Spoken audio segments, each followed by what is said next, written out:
गैयान की सेवा करवे वारो हो, साधु संतन को प्रणाम करवे वारो हो, यमुना जी की सेवा करे, ब्रज की रक्षा करे, ऐसी संतान मिले। ठाकुर जी ने संतान नहीं दी, खुद आ गए। आप केवल संतान की कामना कर लेते हैं, इसलिए ठाकुर जी पुत्र देते हैं, पुत्री देते हैं, वो रुलाते भी हैं बाद में। देखो एक बात हमारी बहुत ध्यान से सुनिए, बालक इंजीनियर बन गया बहुत बड़ी बात नहीं है, करोड़ों इंजीनियर हैं। बालक डॉक्टर बन गया ज्यादा बड़ी बात नहीं है, करोड़ों डॉक्टर हैं। बालक साइंटिस्ट बन गया बड़ी बात नहीं, लाखों साइंटिस्ट हैं। बालक चार्टर्ड अकाउंटेंट बन गया, लाखों चार्टर्ड अकाउंटेंट हैं। लेकिन बालक संस्कारी बन गया बहुत बड़ी बात है। क्यों? क्योंकि पूरे भारत में गिनती करेंगे ना तो 1000 ही मिलेंगे संस्कारी।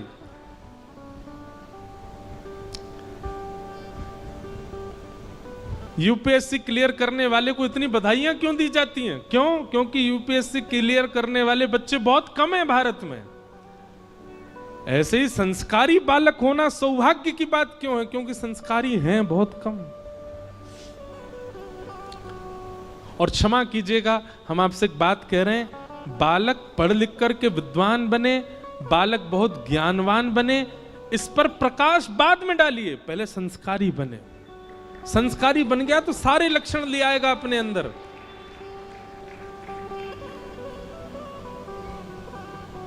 हमारी कथा का नियम है, अगर लाइट जा रही है तो समझो ठाकुर जी आ रहे हैं। और ये हर कथा में होता है, कितनी बड़ी कथा हो, लाइट जावे, माइक डिस्टर्ब होवे, इलेक्ट्रिक कोई भी प्रॉब्लम आती है तो हम यही सोचते हैं कि ठाकुर जी आ गए, ठाकुर जी आ रहे हैं, इसीलिए हो रहा है।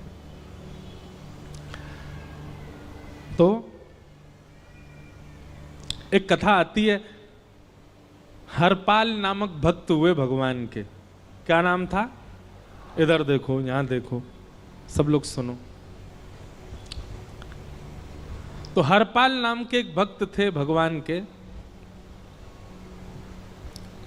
खूब भजन करते थे, खूब साधना करते थे, नाम जप करते थे, कथा सुनते थे, लेकिन वो ब्याह नहीं कर रहे थे। क्यों?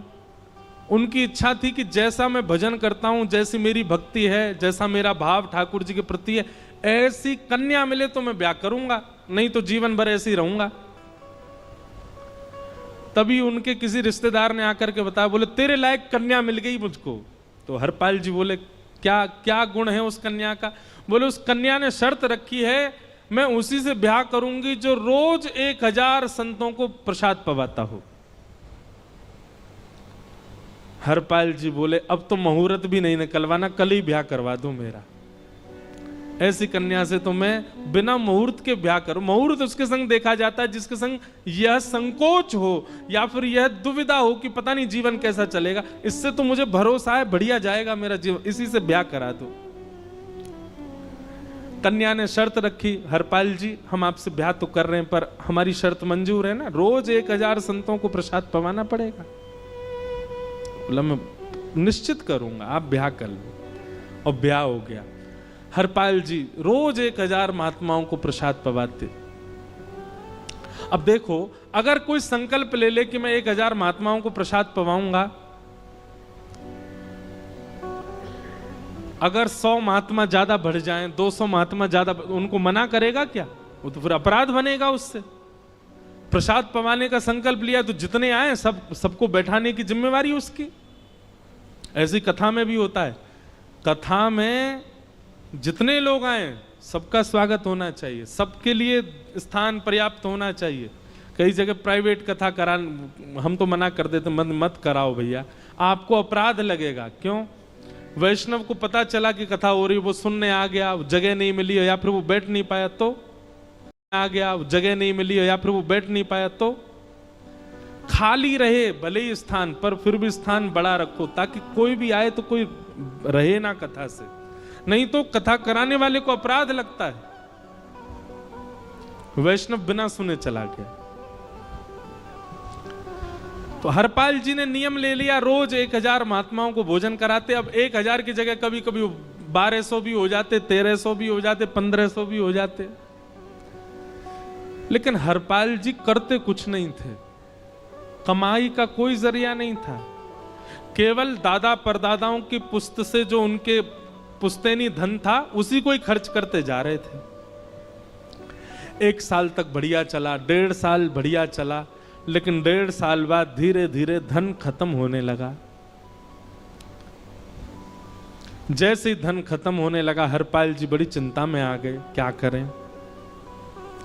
पत्नी को नहीं बताते थे, क्यों? बोले इससे तो शर्त लगी, इसको क्यों बताऊं अपना दुख, इससे तो शर्त मेरी यही शर्त थी कि रोज 1000 संतों को भोजन कराना।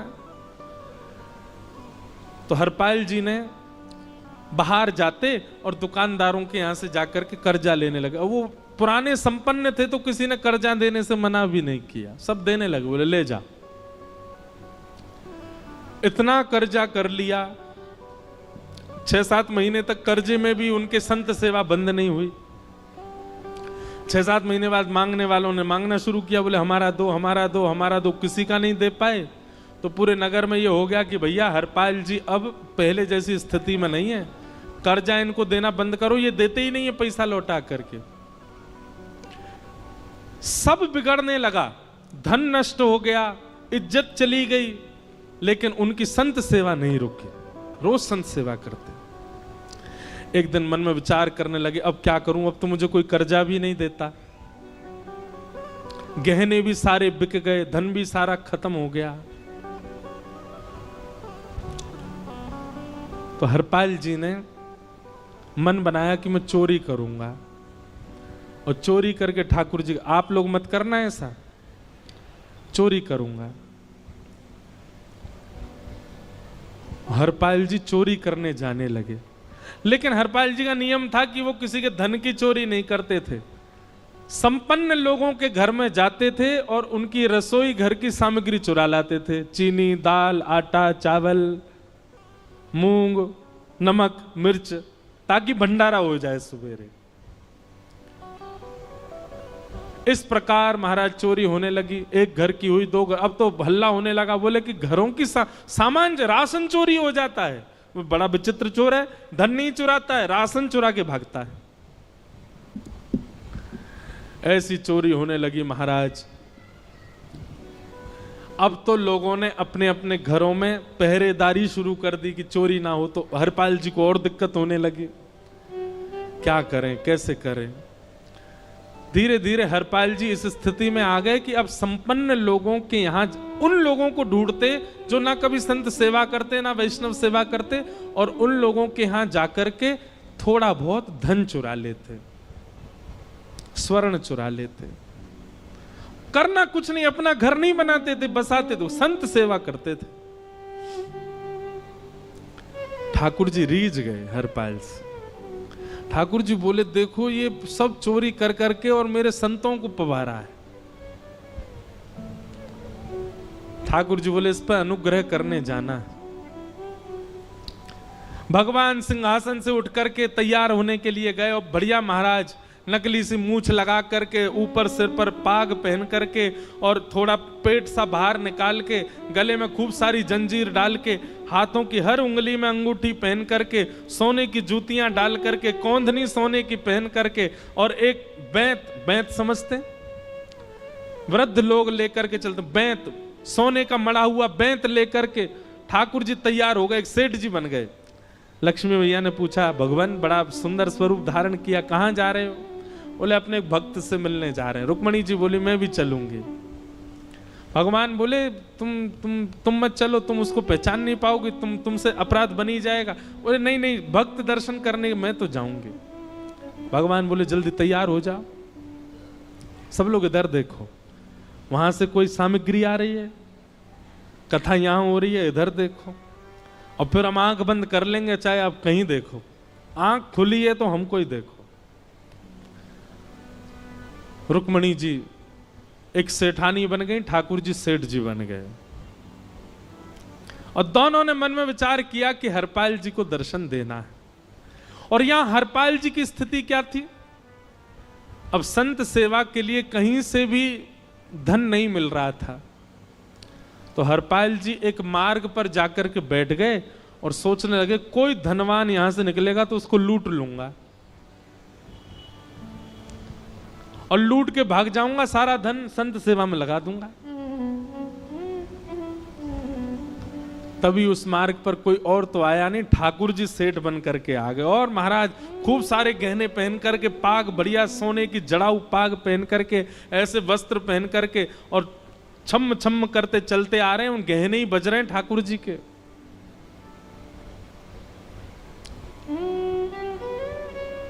हरपाल जी ने जैसे नेत्र खोल करके देखा,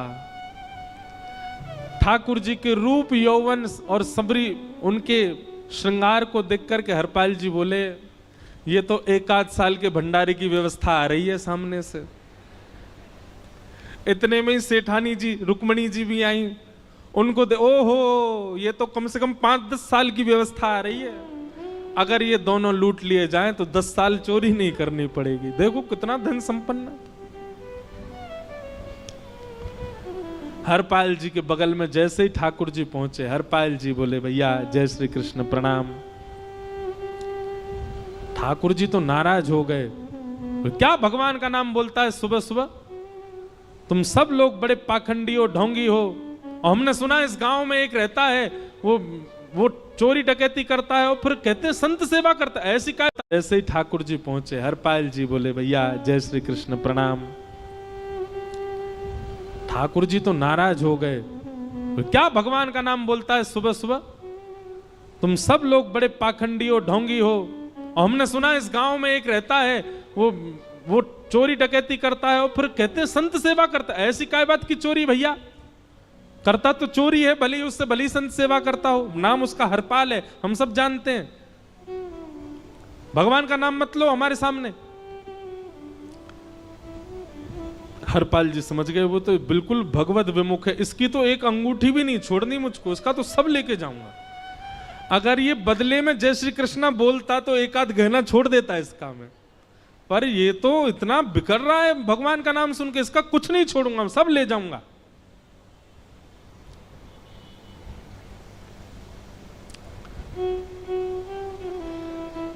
हरपाल जी बोले, हाँ भैया एक रहता तो है डकैत इस गांव में, और उसका कोई पता नहीं है, वो कभी भी आ जाता है।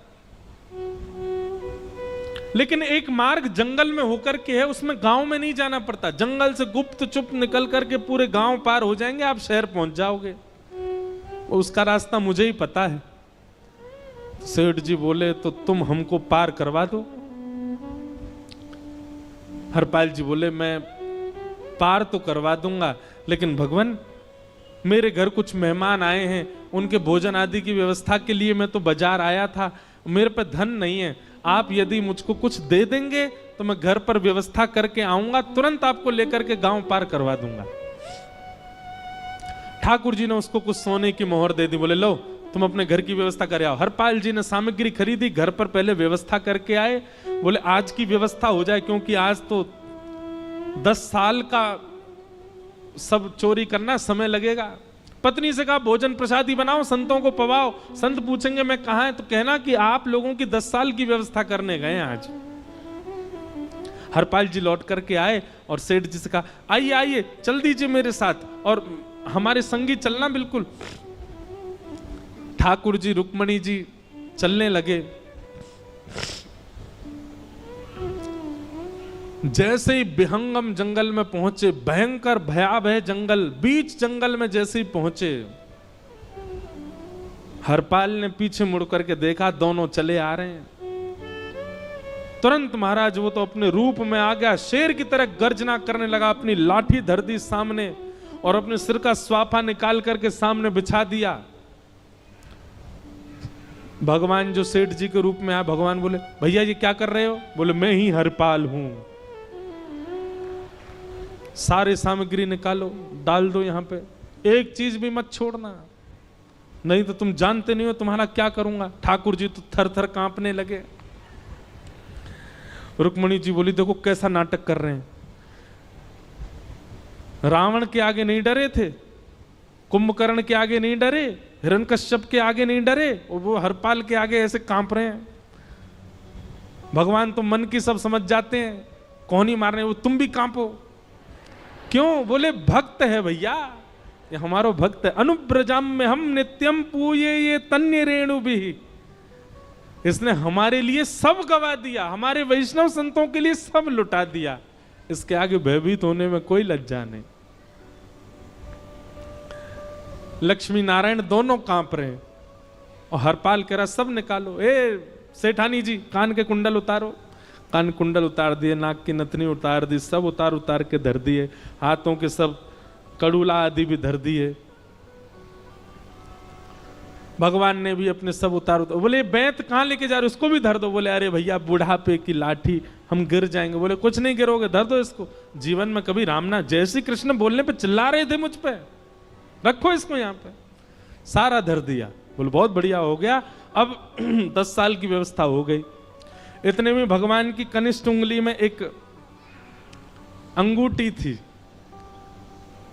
हरपाल बोला ये कहां बचा के ले जा रहे हो, उसको दो। बोले अरे भैया ये तो बहुत बचपन की हमारी अंगूठी है और ये आज तक हमारी निकली ही नहीं है और ये निकल ही नहीं पाएगी, इसको बाहर हम निकाल ही नहीं सकते, इसको तो रहने दो हमारे पास। बोले तुम क्या जानो, इस अंगूठी से कम 1 हफ्ता संत भोजन होगा और तुम पे तो दया करनी नहीं है। चिल्लाए थे मुझ पे जय श्री कृष्ण बोलने पर, निकालो इसको। भगवान खूब प्रयास करें, वो नहीं निकले तो हरपाल जी ने उंगली पकड़ी। बोले इसको काट देता हूं मैं, तुम्हारे पास उंगली रहने का कोई काम नहीं है, तुम उंगली से करते ही क्या हो।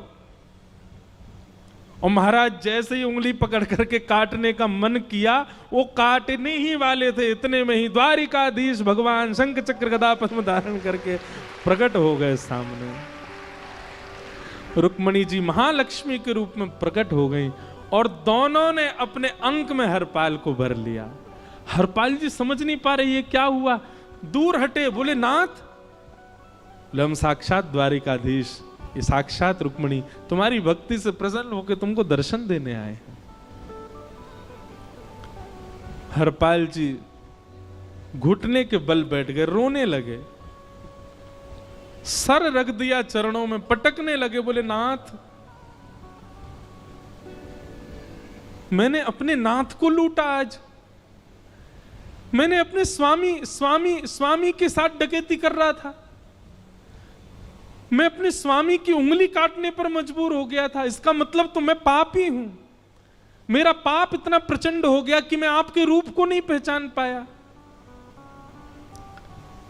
भगवान ने हृदय से लगा, नहीं हरपाल, तुमने कभी अपने लिए प्रयोग थोड़ी किया, तुम्हारी पत्नी भूखे सो जाते हो लेकिन संतों को भूखा नहीं जाने देते। ठीक है, उसके लिए भले ही तुमने वह गलत मार्ग अपनाया जो नहीं अपनाना चाहिए था, परंतु उसमें उद्देश्य कोई और तो नहीं था, मेरे जनों की सेवा ही तो थी, मेरे वैष्णवों की सेवा। और देखो हरपाल, एक मेरी बात सुनो, आज तुम्हारे मन में ग्लानि होती है कि तुमने दूसरों का धन हड़प करके और उससे संत भोजन कराया। वास्तव में इसका विधान शास्त्रों में यह बताया गया, जिसके धन से भोजन बना और संतों ने पाया, परोसा भले ही किसी ने भी हो, कार्यक्रम भले ही किसी ने भी कराया हो, पर धन जिसका लगता है पुण्य उसी को मिलता है। तुमने तो अपने गांव के, शहरों के उन लोग जो कभी संत सेवा नहीं करते थे, उनके धन चुरा चुरा करके उनको पुण्य बांटा है। तुमने कुछ गलत नहीं किया है। हां, अपने प्रयोग में यदि लेते तो पाप हो जाता, लेकिन तुमने तो एक रत्ती भी अपने प्रयोग में नहीं ली, सब संतों में लगा दी और जितने लोगों का धन चुराया उन सबको पुण्य प्रदान कर दिया। हम तुमसे बड़े प्रसन्न हैं। हरपाल जी चरणों से लिपट गए, बोले नाथ आप बड़े कृपालु, बड़े दयालु। भगवान बोले अब हमने दर्शन दे दिया, अब हम जाएं। और सुनो, ये सारा धन हमने दिया है, 10 साल का नहीं होगा इससे। तो बोले जब तक तुम जीवित रहोगे तब तक की सेवा बनेगी, इससे संत सेवा चलती रहेगी। ये सारा धन आभूषण हम लेकर के इसीलिए आए थे ताकि तुमको अब कभी किसी से मांगना ना पड़े, किसी से हड़पना ना पड़े। भगवान जाने लगे तो हरपाल जी चरणों में गिर गए, बोले नाथ आज मैं आपके दर्शन कर पाया, मैं संत सेवा कर पाया, इसमें सबसे बड़ा योगदान मेरी पत्नी का है। उसने नियम नहीं बनाया होता तो शायद मैं कभी ऐसा नहीं करता। आप उसको दर्शन दिए बिना जाएंगे, मैं उसको क्या बताऊंगा? मैं उससे जाके कह भी नहीं पाऊंगा कि आप मुझे मिले, और उसकी वजह से आप मुझे मिले हो, कृपा कर उसको दर्शन दे दीजिए। ठाकुर जी बोले ठीक है। तुरंत लक्ष्मी नारायण भगवान ने छोटे छोटे बालकों का रूप धारण कर लिया और हरपाल जी की गोद में बैठ गए, और हरपाल जी अपनी गोद में लेकर के ठाकुर जी को घर पर आए, और आकर के अपनी अरे सुनो देखो कौन आए हैं। जैसे बाहर आकर के देखा तो नन्हे से ठाकुर जी, नन्ही से रुक्मणी जी गोद में बालकों की भांति बैठे हैं। बोले अरे इतने सुंदर सुंदर बालक। बोले बालक नहीं है, ये साक्षात जगन्नाथ भगवान, साक्षात रुक्मणी जी, साक्षात द्वारिकाधीश हैं।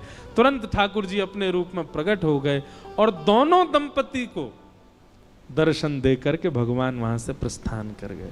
बोलो भक्त वत्सल भगवान। तो एक भक्त जीवन संगी का प्राप्त होना भगवत दर्शन तक ले जा सकता है आपको। अब जिनके ब्याह हो चुके हैं उनसे तो अब हम कुछ कर नहीं सकते, पर जिनके नहीं हुए हैं संभल जाओ, सुधर जाओ, ठाकुर जी से प्रार्थना करो, और प्रार्थना करके केवल एक ही चीज मांगो। क्या?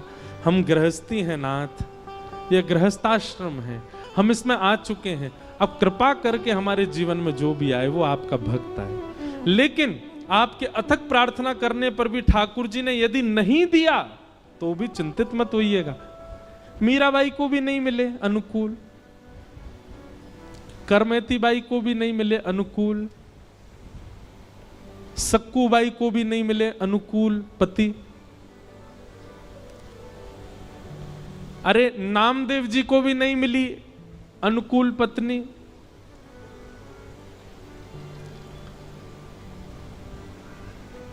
इसलिए अनुकूल मिल जाए तो भगवान की बहुत बड़ी कृपा, नहीं मिले तो उससे चिंतित मत होना। जो मोह, जो प्रेम पत्नी के प्रति होना है आपका, वो ठाकुर जी के प्रति हो जाएगा अगर अनुकूल नहीं मिला तो। इसलिए दोनों स्थिति में सम रहना, प्रयास करो कि ठाकुर जी अनुकूल दें। तो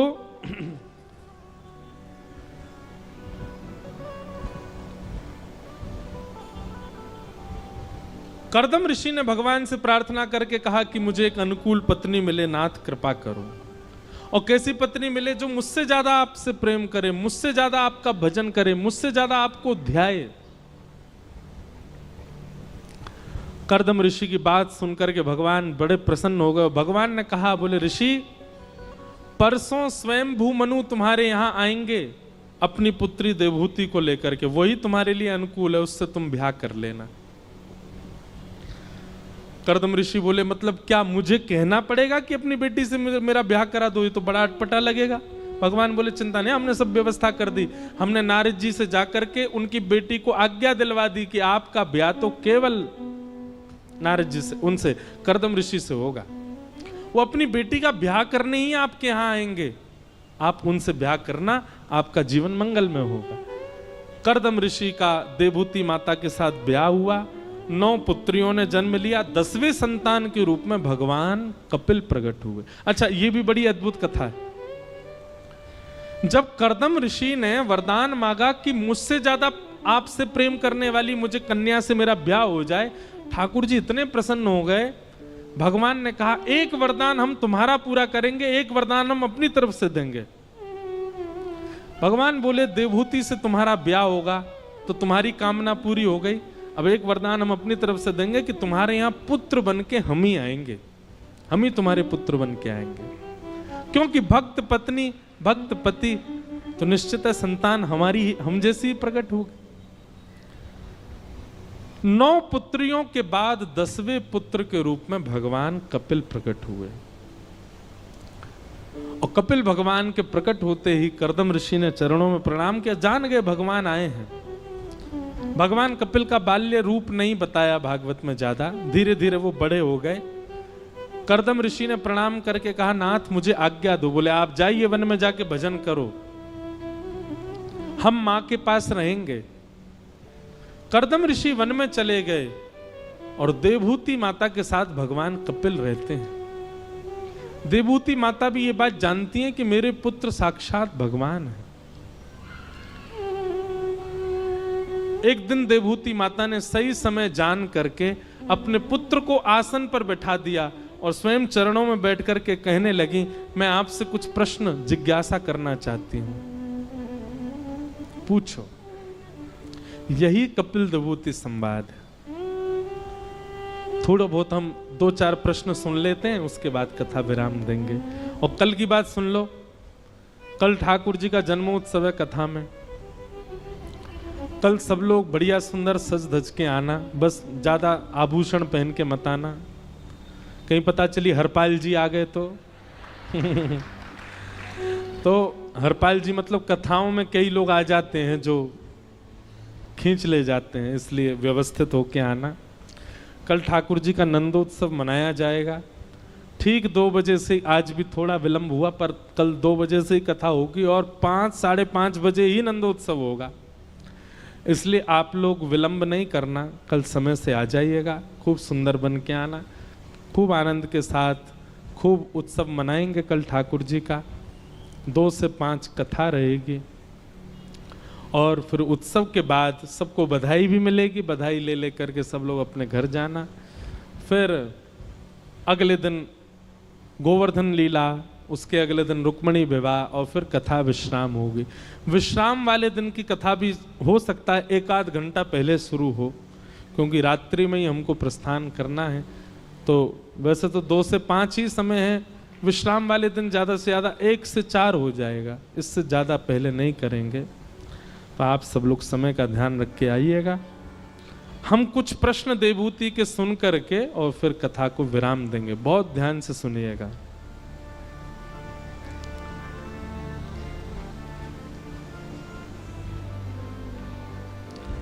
कि निर्वेणा नितराम भूमन असद इंद्रिय तर्षणात् येन संभाव्यमानेन प्रपन्नान्धम तम प्रभु। देवहूति माता कपिल भगवान से प्रश्न करते हुए कहती हैं, वत्स वैसे तो तुम मेरे पुत्र हो, पर आप भगवान हो, इसलिए मैं आपसे प्रश्न करती हूं। ये इंद्रियां भोग भोगते भोगते हारती नहीं है। जीव को कितना भी खिला दो कभी तृप्ति नहीं होती, आंखों को कितना भी दिखा दो तृप्ति नहीं होते। हमारी इंद्रियां कभी तृप्त नहीं होती हैं। श्री कृष्ण इन समस्त इंद्रियों को तृप्त करने का उपाय क्या है? ऐसा क्या उपाय है जिससे हमारी इंद्रियों की इच्छाएं समाप्त हो जाएं, फिर कोई इच्छा ना रह जाए जीवन में? कपिल भगवान उत्तर देते हुए कहते हैं, मैया चेतः खल्वस्य बन्धाय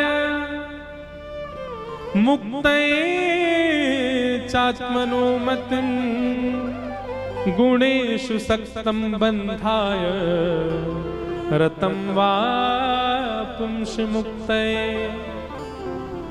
बहुत ध्यान पूर्वक सुनो। मैया इंद्रियों की इच्छा नहीं होती।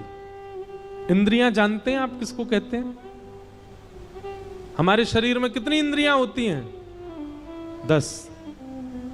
पंच ज्ञान इंद्रिय जो कि केवल इतने एरिया में ही हैं, आंख, नाक, जीभ, कान और त्वचा।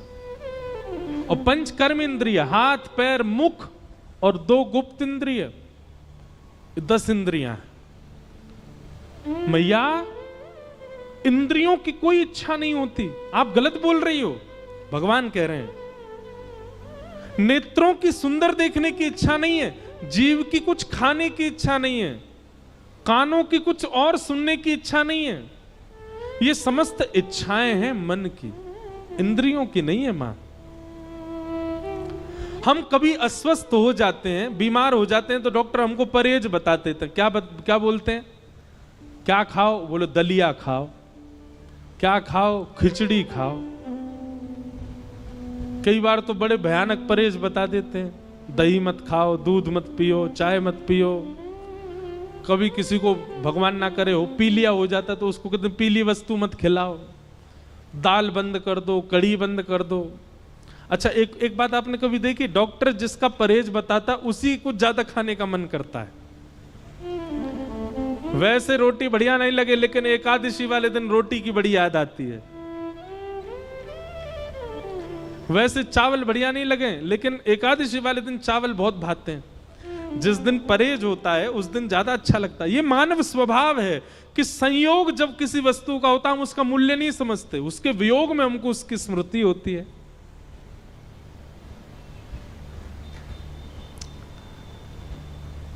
भगवान कह रहे हैं मैया इंद्रियों की इच्छा नहीं होती, इंद्रियों को तो जो दे दोगे वो स्वीकार कर लेंगी। इच्छा होती है मन की। आपका प्रश्न होना चाहिए कि मन कैसे सुधारें, इंद्रियां नहीं सुधारी जा सकती।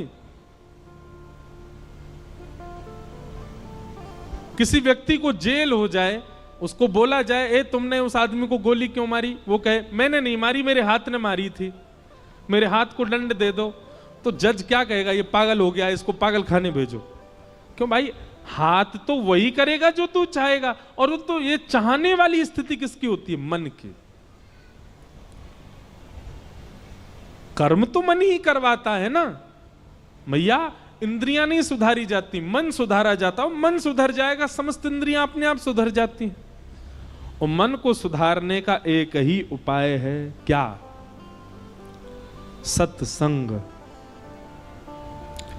मन केवल एक भाव से सुधरेगा, सत्संग से। अच्छा, सत्संग किसको कहते हैं, सत्संग का मतलब पता है? बोले हाँ, जो हम 2 बजे से बैठ के यहां कर रहे हैं ये सत्संग है। यह ही सत्संग नहीं है।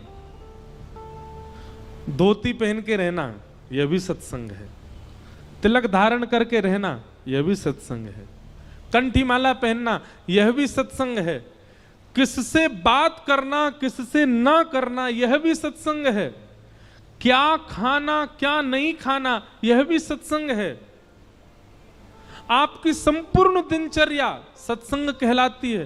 क्या खाते हो, क्या पहनते हो, कहां जाते हो, किससे मिलते हो, कैसे बोलते हो, कैसे, अरे लेटना भी सत्संग होता है। लेटने का तरीका, कई लोग बैठते कैसे, सोफा पे ऐसे बैठ जाते हैं, अधर होकर के हाथ पाम ऊपर कर लिए, पाम सामने टेबल पर धर लिए। उसके बैठने की अदब से ही पता चलता है कि अच्छा आदमी नहीं। पर कोई बैठता हो डिसेंट तरीके से, ऐसे सुख आसन में बैठ जाता हो, मेरुदंड सीधा रखता हो, अपनी गर्दन सीधा रखता हो, उसके स्वरूप से ही पता है सत्संगी है। बैठने का तरीका, बोलने का तरीका, चलने का तरीका, खाने के व्यंजन, पीने का पानी, सोने का स्थान, सब आपका सत्संग बताता है। और इन सब से मन पर प्रभाव होता है। ये सब सत्संग कहलाते हैं। सदपुरुषानाम संग इति सत्संग, सदग्रंथानाम संग इति सत्संग, सदव्यंजनानाम संग इति सत्संग, सब सत्संग है। मां, सत माने भगवान, और आपकी हर स्थिति ऐसा संग करती है जिससे भगवत प्राप्ति हो, वो सब सत्संग कहलाता है। सत्संग। मां, यदि आप चाहती हो कि आपका मन शुद्ध हो, पवित्र हो, एकाग्र हो, तो आपको सत्संग करना चाहिए। किनका संग करें, तब 5 गुण बताए। कौन कौन से 5 गुण? तितिक्षवः कारुणिका सुहृदः सर्वदेहिनां, अजात शत्रवः शांता साधवः साधुभूषणा। जो सहनशील है, जिसके अंदर दया है, सब प्राणी मात्र के लिए भला चाहता है, जिसका कोई शत्रु नहीं है, और जो शांत रहता है, ये 5 लक्षण जिसमें है मैया, उसका संग करो, आपका मन अपने आप सुधर जाएगा। सत्संग की विधा और मन एकाग्र की विधा भगवान ने यहां पर बताई। देवहूति माता ने अगले प्रश्न कई किए, फिर प्रश्न किया कि आपके दर्शन में सबसे पहले कौन से अंग को देखना चाहिए? तो भगवान कहते हैं सबसे पहले मेरे दर्शन में मेरे चरणों का दर्शन करना चाहिए। संचिन्तयेत् भगवतश्चरणारविन्दं वज्रांकुशध्वज सरोरुहलाञ्छनाट्यम् उत्तुंगरक्तविलसन्नख चक्रवाल ज्योत्स्नाभिराहत महद हृदयान्धकारम। हम लोगों को दर्शन करना नहीं आता। कई लोग कैसे दर्शन करते हैं? मंदिर में गए, देख लिए ठाकुर जी। कई लोग तो मंदिर में गए, ठाकुर जी के आगे जाके आंख बंद कर लेते हैं। भाई दर्शन करने आए हो, इतने बड़े अंतर्मुखी हो गए हो कि बिना देखे ही ठाकुर जी दिख रहे हैं चित्त में आपको। भगवान के सामने जाके आंख बंद नहीं करनी चाहिए। ठाकुर जी को तो निहारो, देखो, वंदन करो। लेकिन दर्शन भी कैसे करें? तो कहते हैं सबसे पहले भगवान के श्री चरणों का दर्शन करो। श्री चरणों के बाद उनके घुटने देखो, फिर कटी भाग देखो, फिर वक्ष देखो, ग्रीवा देखो, अंत में मुख देखो। हम कई बार तो दर्शन करने जाते हैं, मुख ही देखते हैं, चरण देखते ही नहीं ठाकुर जी के। और देखो कई जगह ऐसा है कि चरण दर्शन नहीं होते। जैसे हमारे बिहारी जी साल में एक ही बार दर्शन देते हैं चरणों के, अक्षय तृतीया। तो क्या करें?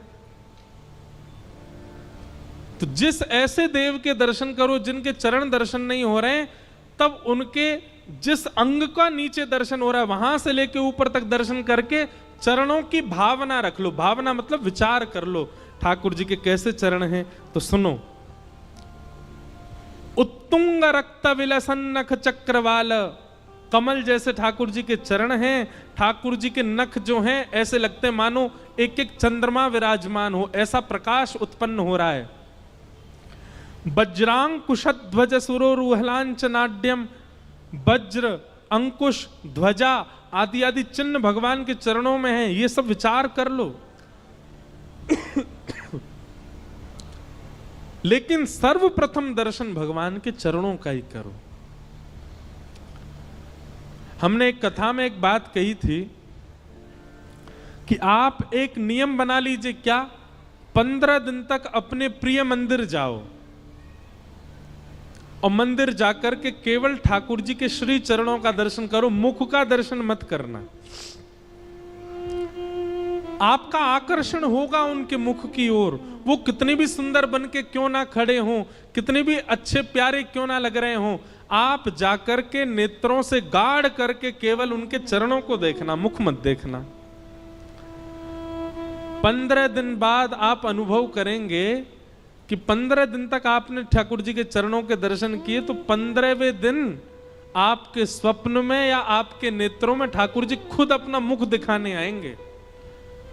ये चरण दर्शन से मिलने वाला फल है। 15 दिन बाद ठाकुर जी खुद आ जाएंगे। अरे रोज आवे, देखे ना हम, वो देख मैं कैसा लग रहा हूं आज। ठाकुर जी के चरणों में चरण साधारण नहीं है। ठाकुर जी के उन चरणों का नित्य दर्शन करो। जिसके मन में ये अभिलाषा हो कि मुझे ठाकुर जी को स्वप्न में देखना है, 15 दिन तक ठाकुर जी के चरणों का चिंतन करो। 15 दिन भी बहुत बता रहे हैं हम। आप संकल्प धारण करो, 1 हफ्ता व्यतीत होते ही ठाकुर जी स्वप्न में दिखेंगे। बस शर्त यह है कि ठाकुर जी का मुख मत देखना, मंदिर जाके चरण ही देखो।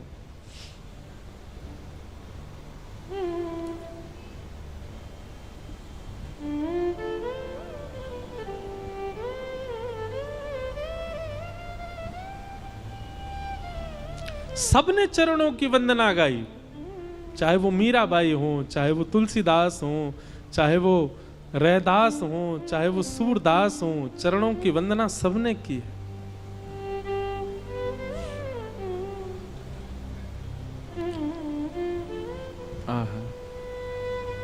मीराबाई कहती हैं, हरि चरणा चित राची, गिरधर जन्म मरण रा साथी।